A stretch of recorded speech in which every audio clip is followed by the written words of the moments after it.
Yan mga idol. Ang ating pong pedestal. Nabuhusan na yung 6. Yan mga lods. Yan o. Tinatakluban na natin mga idol. Yan. Yung napapansin nyo po mga lods. Yan o. Ngayon ay tinatakpan na natin lupa.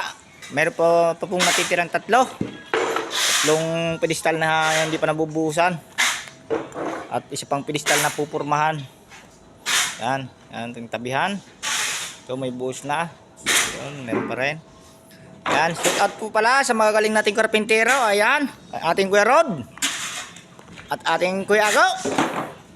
Ayan, ang ating mga karpintero. Shout out.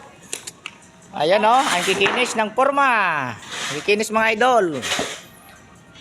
Ang ating buhos parang nagmaksipe lang. Ayan mga loads.